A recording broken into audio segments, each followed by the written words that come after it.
ಮೈಸೂರಿನಲ್ಲಿ ನಂಜುಂಡೇಶ್ವರನಿಗೆ ಗಿರಿಜಾ ಕಲ್ಯಾಣ ಮಹೋತ್ಸವ. ನಂಜನಗೂಡು ನಂಜುಂಡೇಶ್ವರ ಸನ್ನಿಧಿಯಲ್ಲಿ ಕಲ್ಯಾಣೋತ್ಸವ, ವರಪೂಜೆ ಸೇರಿ ಪೂಜಾ ಕೈಂಕರ್ಯಗಳ ಆರಂಭ. ವಿದ್ಯುತ್ ದೀಪಾಲಂಕಾರದೊಂದಿಗೆ ಕಂಗೊಳಿಸ್ತಾ ಇರುವಂತಹ ದೇವಾಲಯ. ಕಲ್ಯಾಣೋತ್ಸವದ ವೈಭವ ಕಣ್ತುಂಬಿಕೊಂಡ ಭಕ್ತ ಸಾಗರ. ಆಷಾಢ ಮಾಸದಲ್ಲಿ ಜರುಗುವಂತಹ ಶ್ರೀ ಗಿರಿಜಾ ಕಲ್ಯಾಣ ಮಹೋತ್ಸವ. ಶ್ರೀಕಂಠೇಶ್ವರ ಹಾಗೂ ಪಾರ್ವತಿ ದೇವಿ ಉತ್ಸವ ಮೂರ್ತಿಗಳಿಗೆ ವಿಶೇಷವಾದಂತಹ ಪೂಜೆ ಸಲ್ಲಿಕೆ. ಮಂಗಳ ವಾದ್ಯ ಹಾಗೆಯೇ ಸಪ್ತನಾದ ಸ್ವರದೊಂದಿಗೆ ನಡೆದಂಥ ಪೂಜಾ ಕಾರ್ಯ.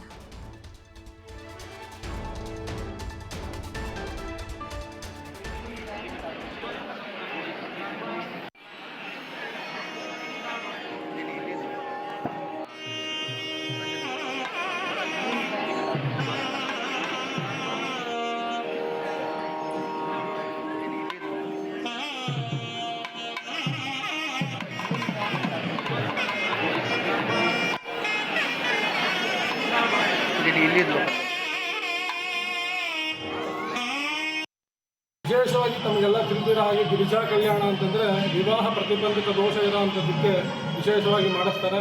ಹಾಗಾಗಿ ಇಲ್ಲಿ ವಿಶೇಷವಾಗಿ ಸಾಮಾನ್ಯವಾಗಿ ಆಷಾಢದಲ್ಲಿ ಶೂನ್ಯ ಮಾಸ ಅಂತ ಹೇಳ್ತೀವಿ. ಆದರೆ ಇಲ್ಲಿ ನಂಜನಗೂಡಿನಲ್ಲಿ ಆಷಾಢ ಮಾಸದಲ್ಲೇ ವಿಶೇಷವಾಗಿ ಗಿರಿಜಾ ಕಲ್ಯಾಣ ಆಗೋದು ಬಹಳ ವಿಶೇಷ. ಹಾಗಾಗಿ ಗಿರಿಜಾ ಕಲ್ಯಾಣ ಮಹೋತ್ಸವದಲ್ಲಿ ಯಾರು ದರ್ಶನ ಮಾಡ್ತಾರೆ, ಯಾರ ಮನೆಯಲ್ಲಿ ವಿವಾಹ ಪ್ರತಿಬಂಧಕ ದೋಷ ಇರುತ್ತೆ, ವಧು ಅಥವಾ ವರರಿಗೆ ಪ್ರತಿಬಂಧಕ ದೋಷ ಇರುತ್ತೆ, ಆ ದೋಷ ನಿವಾರಣೆಯಾಗಿ ಶೀಘ್ರವೇ ವಿವಾಹ ಆಗಿ ಅವರ ಇಷ್ಟಾರ್ಥಗಳು ಸಿದ್ಧಿಸಿದೆ ಅಂತೇಳಿ ಶಾಸ್ತ್ರದಲ್ಲಿ ಉಕ್ತವಾಗಿದೆ. ವಿಶೇಷವಾಗಿ ತಮಗೆಲ್ಲ ತಿಳಿದಿರೋ ಹಾಗೆ ಗಿರಿಜಾ ಕಲ್ಯಾಣ ಅಂತಂದರೆ ವಿವಾಹ ಪ್ರತಿಬಂಧಕ ದೋಷ ಇರೋಂಥದ್ದಕ್ಕೆ ವಿಶೇಷವಾಗಿ ಮಾಡಿಸ್ತಾರೆ. ಹಾಗಾಗಿ ಇಲ್ಲಿ ವಿಶೇಷವಾಗಿ ಸಾಮಾನ್ಯವಾಗಿ ಆಷಾಢದಲ್ಲಿ ಶೂನ್ಯ ಮಾಸ ಅಂತ ಹೇಳ್ತೀವಿ. ಆದರೆ ಇಲ್ಲಿ ನಂಜನಗೂಡಿನಲ್ಲಿ ಆಷಾಢ ಮಾಸದಲ್ಲೇ ವಿಶೇಷವಾಗಿ ಗಿರಿಜಾ ಕಲ್ಯಾಣ ಆಗೋದು ಬಹಳ ವಿಶೇಷ.